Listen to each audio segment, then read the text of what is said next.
Woo! What's going on, guys? Orange Forum coming out with another video, and this is another free agency video for the Detroit Lions. And a little late with this one, but the Lions did sign linebacker Grant Stewart to a one-year deal.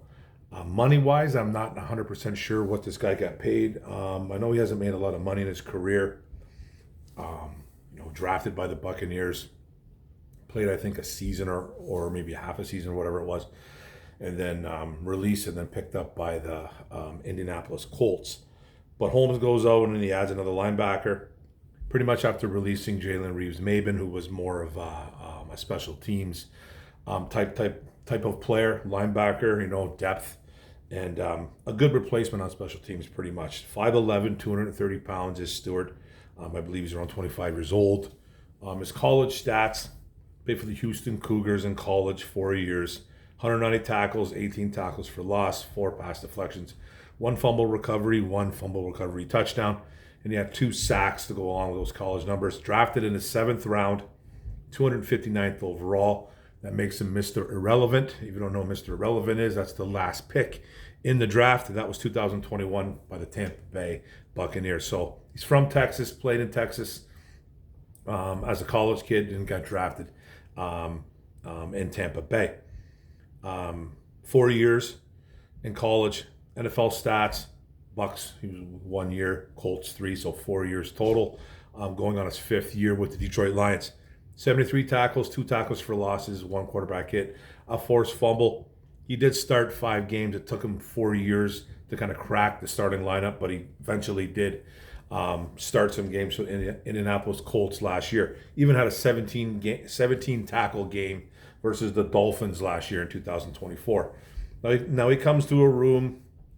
Lions linebacker depth chart is, you got Alex Anzalone, Jack Campbell, Derek Barnes, kind of your 3 starters there. Then Malcolm Rodriguez, Ezekiel Turner, who they re-signed, Abraham Beauplay, Anthony Pittman was another re-sign, Deron Gilbert, and then bringing in Stewart.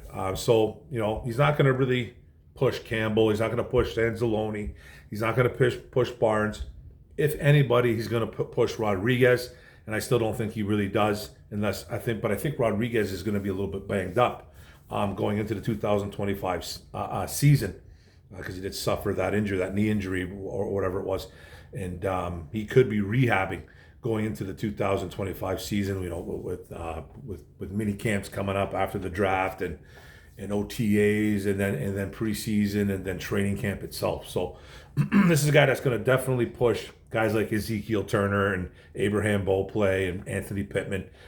More special teams guys. Just expect one of these guys to be probably released at some point, like a Beauplay or a Turner or a Pittman or Deron Gilbert. Who knows? But this guy's not going to push any starters out of the way. He did have an interesting quote, and I'll talk about this kid's kind of like his journey going into the NFL. But this is a quote from him: "My play style is definitely crash out."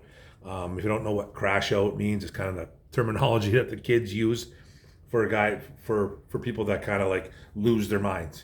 They're kind of unhinged, and that just off the rails.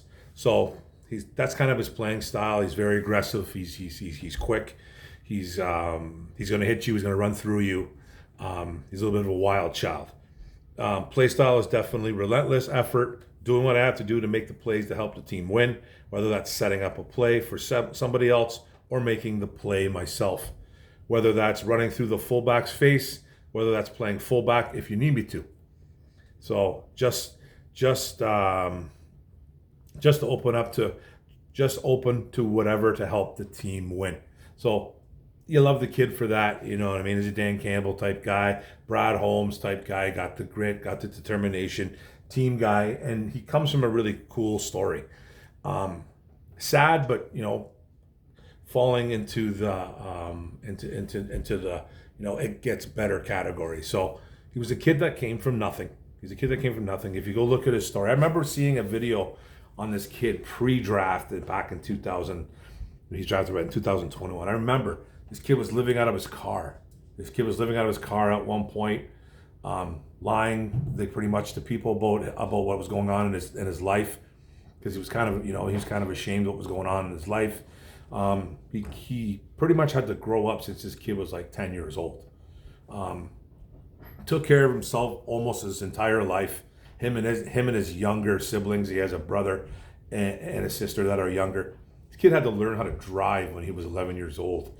His parents were in and out of jail. They were bad people. You know what I mean? They didn't like hurt anybody to the point of where they were hurt. You know what I mean? That they weren't around no more. But they were in and out of jail. They were thieves. They were drug addicts, and he ended up pretty much like taking care of himself as a young kid, and then he had to do the same for his siblings, his younger brother and younger sister. And this is a guy that that worked hard at everything that he did. Came from nothing. Went to school. Had to like literally drive his little brother and sister to school at 11 years old, barely peeking over the driver's like the steering wheel, and then people would ask him, "How'd you get the kids to school?" And they go, "Well, we'd be on a bus. We took a bus. While the kid's driving, he had to park like blocks away, walk his younger brother to school and back, and then pick him up and all that stuff." So I don't know how this kid did all this, but his parents weren't in his life. I believe his mother is in his life again. I think his dad might be, not 100% sure. But like I said, they're troubled. I think they're better now. I know his mom, I'm pretty sure his mother is 100%. She was an addict. She was this, it was that, and but I'm pretty sure she's better now. But this was a kid that he tried to get into Yale. He tried to get into Yale in college. Didn't have the grades. They told him to step up. You got to maintain like an A+ average or whatever it is to get into Yale. That's an Ivy League school. He ended up getting some type of form of scholarship to either, because he was a wrestler too. He played football, track. I believe he was a really good track and field guy as well. And he finally got like some type of partial scholarship at Yale, but he turned it down and he went to Houston. He was a Houston Cougar in college. So he's one of those guys that that just took the reins and made a life for himself. And but he had to turn it down because he wanted to be closer to his brother and sister. So he did all that, took care of him. Finally got on track, got drafted. Played well at Houston. He had a couple of decent seasons, nothing special, but got himself drafted in the NFL, and the rest is history. But his story is really interesting. If you want to read it, I'm probably missing out a bunch of stuff, but go read it yourself, man. Look up the kid, Grant Stewart. Very interesting story. Very interesting story, how he came from nothing and then turned into an NFL player. This is going to be a guy he's not going to be turning heads going, "Oh my God, Grant Stewart," but he's a great special teams ace. He became one in Indy as he was starting to become one a little bit in Tampa. If you go to some Colts fan base pages and stuff like that, and they'll tell you that they're missing, that they really let go of a really good football player and even a better human being.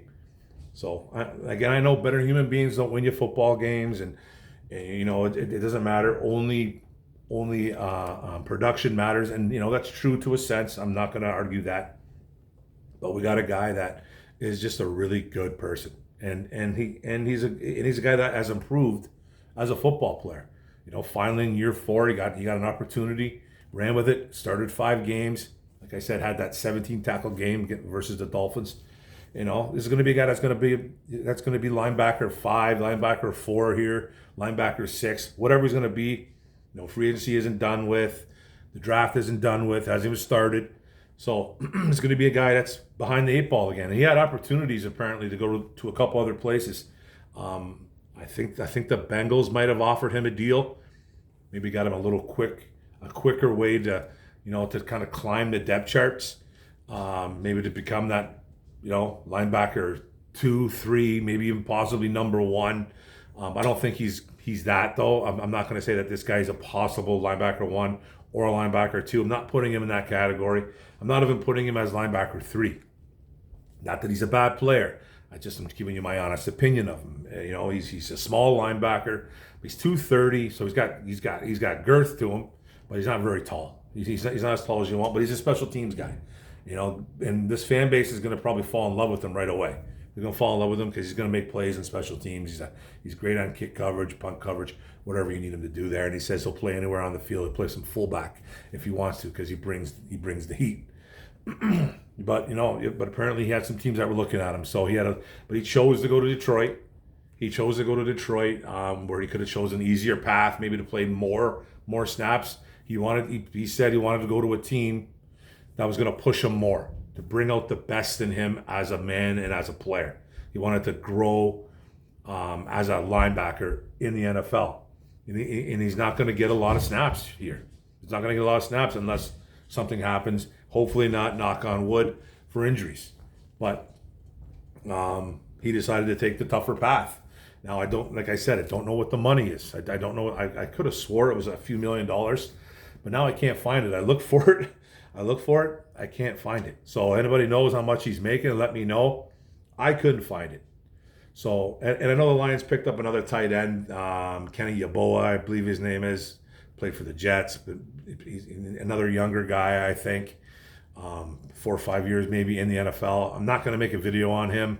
He's a third string tight end, third or fourth string. He's still got to beat out guys like Shane Zostra if they keep him around. He's more of a blocking tight end. He probably does not much of a receiving tight end, 6'4", 250.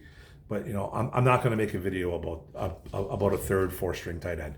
No disrespect, I'm just not going to. So, but I just mentioned him.